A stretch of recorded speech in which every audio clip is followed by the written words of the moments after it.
अपनी एबिलिटीज़ और ख़ासियत को पहचानने के बजाय लोग दूसरों से कंपैरिजन कर अपने आप को क्यों उदासी और परेशानी में रखते हैं, जानेंगे इस वीडियो में।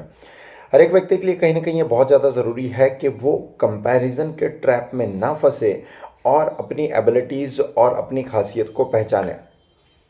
अगर ऐसा डेफ़िनेटली कोई इंसान करता है तो कहीं न कहीं वो एक राइट डायरेक्शन में आगे बढ़कर अपने आप को बहुत ज़्यादा खुश रख पाएगा और अपनी एबिलिटीज़ का 100% इस्तेमाल कर पाएगा।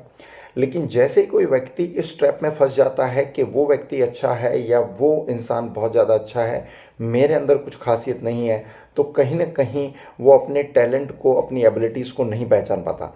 तो बहुत ही इंटरेस्टिंग कहानी है ये। एक कहानी है पिट्टू तोते के बारे में, जो कि उदासी के साथ बैठा था डाल पर। उसकी माँ उसके पास आती है और पूछती है, पिट्टू क्या हुआ, तुम इतना उदासी के साथ क्यों बैठे हो? तो पिट्टू अपनी उदासी का कारण बताता है कि मेरी जो चोंच है वो इतनी ख़राब है कि मुझे वो बिल्कुल भी पसंद नहीं है। और इसी के साथ अगर मैं अपनी दोस्तों की चोंच की कंपैरिजन करूं, जो कि है बिरजू बाज या कालू कौवा या कल्की कोयल, इन तीनों की ही चोंच जो मेरे साथ खेलते हैं, उनकी चोंच बहुत तीखी और शानदार है। बिरजू बाज जो कि हमेशा बहुत अच्छे से कहीं न कहीं शिकार करता है और अपनी तीखी चोंच के लिए बहुत ज़्यादा पहचाना जाता है। तो ये बात उसकी माँ भी कहीं न कहीं समझ चुकी थी और उसने समझाने की तो कोशिश की तोते को, अपने बच्चे को, लेकिन वो समझाने में असमर्थ रही। तो फिर उसने सोचा कि क्या किया जाए कि ये एग्ज़ैक्टली हर एक चीज़ को अच्छे से समझ पाए।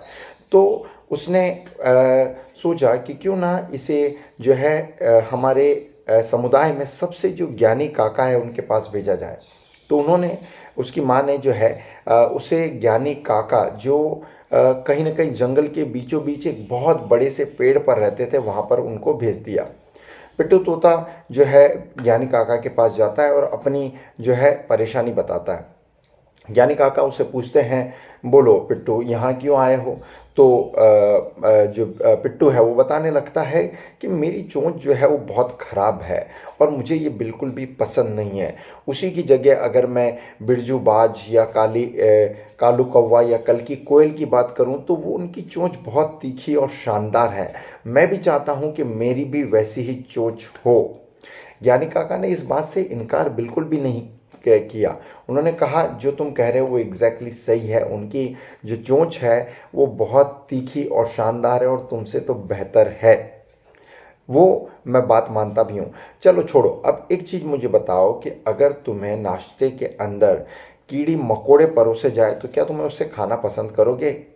बिरजू बिरजू जो बाज है वो ये सब खाता है, या फिर वो मछली खाता है या केकड़े खाता है, तो क्या तुम ये केकड़े, कीड़ी मकोड़े, ये मछली या मरे हुए जो है मेंढक, ये खाना पसंद करोगे? तो यहाँ जो है पिट्टू तोता कहता है, छी छी, ये सारी चीज़ें मैं नहीं खाता, मैं एक तोता हूँ, मुझे ये सारी चीज़ें बिल्कुल भी पसंद नहीं है। आप कैसी बातें कर रहे हैं काका? तो यहाँ जो है ज्ञानी काका उसे समझाने की कोशिश करते हैं, मैं भी तुम्हें यही समझाने की कोशिश कर रहा हूँ। तुम्हारे दोस्तों की जो चोंच बनी है वो कहीं न कहीं वो सारी चीज़ें खाने के लिए बनी है जो तुम्हें बिल्कुल भी पसंद नहीं है। ज़रा कल्पना करो, अगर तुम्हारी चोंच जैसी है वैसी नहीं होती तो क्या तुम ब्राज़ीलियन अखरोट खा पाते, जो कि तुम्हें सबसे ज़्यादा पसंद है? तो यहाँ पिट्टू तोता कहता है, आपकी बात एग्जैक्टली सही है काका। जो मेरे दोस्त खाते हैं वो चीज़ें मुझे बिल्कुल भी पसंद नहीं है, और जो चीज़ मैं खाता हूँ मेरी चोंच कहीं न कहीं वो सारी खाने के लिए एग्जैक्टली अप्रोप्रिएट है, वो सही है। यहाँ पिट्टू अपनी जो है चोंच की खासियत समझ चुका था और वो जो कंपैरिजन कर रहा था अपने दोस्तों के साथ, उस ट्रैप से कहीं न कहीं वो बाहर निकल पाया। इस कहानी से हमें एक बेहतरीन शिक्षा ये लेनी चाहिए कि जब भी आप किसी से कंपैरिजन करते हैं तो पहले आप अपना गुण, अपनी खासियत, अपनी एबिलिटी, अपनी कैपेसिटी को भूल जाते हैं और सिर्फ कंपैरिजन के ट्रैप में फंस कर सिर्फ हम अपने आप को परेशान या दुखी करते हैं। हर एक व्यक्ति के लिए कहीं न कहीं ये ज़रूरी है कि कंपैरिजन कर कर अगर वो कुछ नई चीज़ें सीख रहा है, अपने आप को आगे बढ़ा पा रहा है, अपनी एबिलिटीज़ को, अपनी कैपेसिटी को पहले से इंक्रीज़ कर पा रहा है, तो वो कंपैरिज़न हमेशा हमारे लिए अच्छा है।